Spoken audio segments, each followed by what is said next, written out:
My name is Buhle.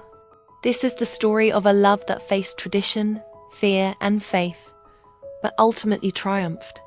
It's about how patience, understanding, and respect can bridge differences that sometimes feel impossible to cross. I hope my story inspires others to trust that love and faith can coexist. I met him in 2018 at the University of Pretoria.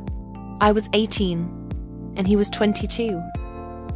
His name was Onke. He saw me once and somehow knew. While others hesitated, he approached me with clarity and courage, and told me exactly what he wanted a future with me. I resisted at first, not because I didn't feel anything, but because I felt too much. I was a pastor's daughter, raised in a small village in Kufu. Onke was Catholic. In my world, that difference felt like a wall. My father, Pastor Zalani Ketha, had high expectations. I told myself it could never work. But love grows quietly. Onke was patient, respectful, and unwavering.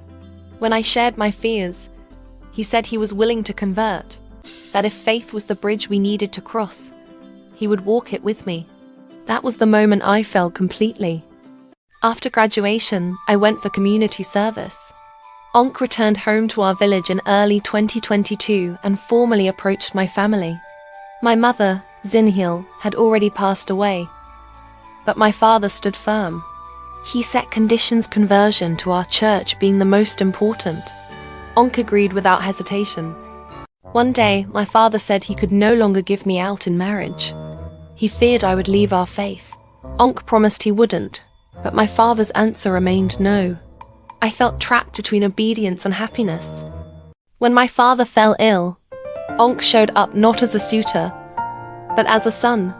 He prayed sincerely, helped quietly, and never argued doctrine.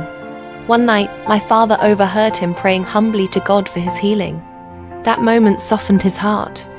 Weeks later, my father held my hands and said, "I was afraid of losing you, but I see now that love rooted in respect cannot pull you away from God."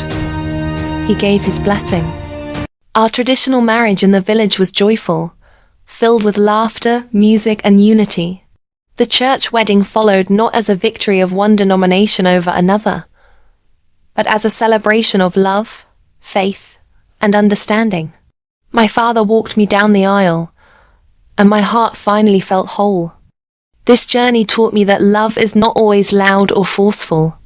Sometimes love waits, sometimes it bends, and sometimes it heals hearts that fear change. Patience built a bridge where resistance once stood, and peace became the foundation of our forever.